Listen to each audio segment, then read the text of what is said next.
comes down to what are police departments trying to do? Are they trying to check on welfare? Are they trying to alleviate and prevent crime, or are they trying to catch bad guys? And so much so that they're skulking around in the dark of an innocent woman's home in the chance that they might get the big one. Yeah. When the lights are on in the house. Exactly. And they bypass the door. I mean, again, watch the video. It's up on constitutional ground. Kunzweiler said something I thought was real telling here. He said, ever since 9/11, local law enforcement has had this fix. This with the SWAT maneuver, the anti-terrorism, and that's what they're training for. And that's why I said last week, I want to know who's training this law enforcement, because it's whatever you are trained in that you default back to. Correct. When you instinctively just act. And constitutional grounds wants to be training these police departments because on constitutional matters, because this is reprehensible. There is nothing good about what is going on. So here's my question. I think you're right to set it up this way. The fatal flaw started when they walked to the backyard. Yes. I have no problem with them going knocking on the door, yelling at police, or having sirens out. Absolutely. But here's what it comes down to. If there's credibility to the narrative, and that's a big if, the credibility to the narrative of the cop, that she came to the window with a gun.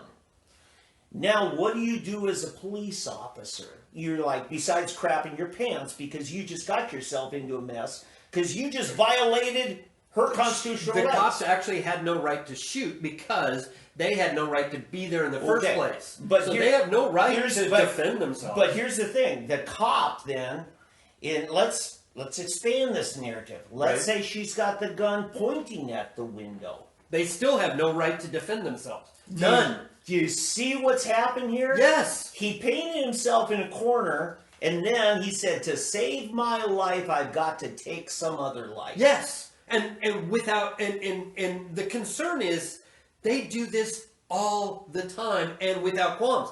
That was the Betty Shelby case. Okay. She caused that by her actions. Now, everybody's going to come down on me. His name is David. But the point is, without her doing what she did, that situation is handled completely different, and we've got a live Terrence Crutcher. Right. It was completely the tactics that were used, that were illegally used, that were the cause of the situation. Yeah. And so these cops, and there are two of them that got her to the window, because without them making noise in the backyard, she doesn't go to the window to get shot. Okay, so here's the thing I take from my position is, when the cops confronted outside the window with a woman coming to the door, it's up to him to throw his hands up and say, it's police, big mercy. Absolutely. Absolutely. Instead, what does he yell? Drop it or whatever, drop something it, she put it couldn't down. Understand, but he claims it was police, or no, he didn't even say police. It's absolutely nothing. He can't do that because he's been caught. Here's my point. Identify. He has no constitutional authority to be pointing that gun at her. None. She has constitutional authority to point her gun at him. Yes. Boom. And both cops are guilty. Yeah. Both. The neighbor that called, he called on a non-emergency line. They showed up like it was an emergency and like they were undercover agents. There was literally no reason to be undercover or acting like it's an emergency. And this is why I go back to who's training these people. Because a typical cop, typical, like your Andy Griffith show, okay, Andy Taylor, doesn't start. Now, if you're Barney Fife, I can't help that. But if you're Andy Griffith, except there are cops out there who are Barney Fife. You've got to start thinking in what's the most sensible thing. But if you're trained to stop the next 9/11 attack, you're going to default to that training, and that's exactly what the cop did. When he was confronted with the gun pointing at him... This was not... He defaulted to his training of, I take charge He of this. didn't default to training. He immediately disregarded the call.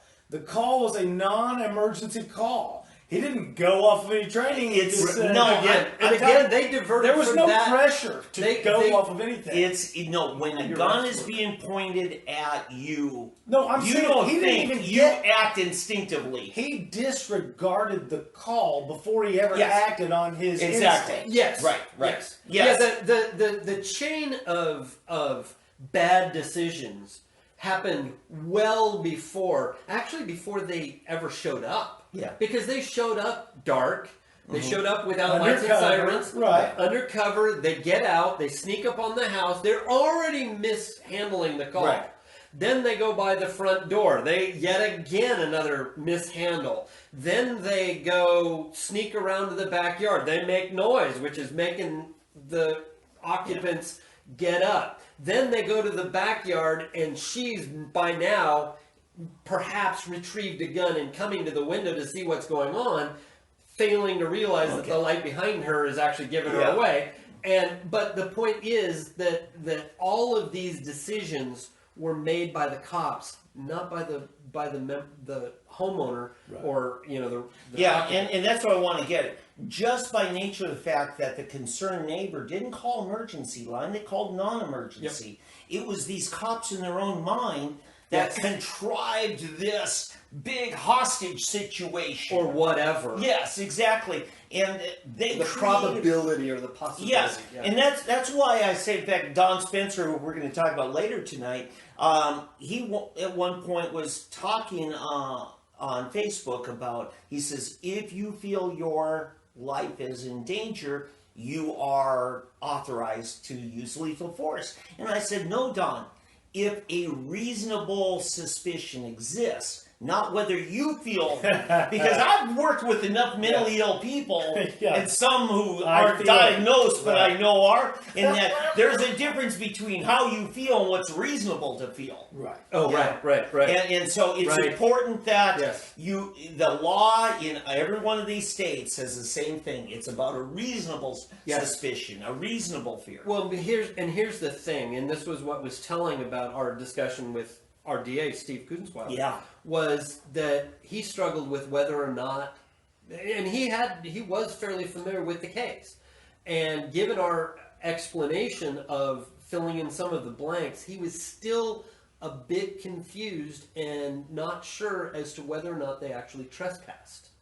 And the point was they were not after a fleeing suspect. So how could you have it any other way? Now, mind you, this is the mindset of our law enforcement and justice system employees. Exactly. And so the point is that it's the same thing in Fort Worth as it is here. You've got people who are confused about it, who don't get the situation right, who don't look at it, who are in top positions even, and this is not a criticism of Steve because it was still fresh news when we were talking about it last Tuesday, but the point is that if it's this much of a question, then we have a rethink as a society to do. Because they come from us, right? And it's we as a society who have to rethink these things and get our minds wrapped right about who's really right in these kinds of things. True that. I'm Tom McCarron, your host. I got 2 out of the 3 Davids today for 3D Politics every Monday at 7 p.m. David Van, David Oldham. We're missing Broso tonight. What else on this national? I do want to follow up on this important thing. In Oldham, correct me if I'm wrong here, but I think you're going to agree. Our constitutional right, Fourth Amendment against unreasonable search and seizure, doesn't apply just to our dwelling, but to our private property. Well, actually, it says your person, place, and effect, or person, property, and effects. Right. So again, they would need a search warrant unless they have probable cause. Need a search warrant in order to do any search.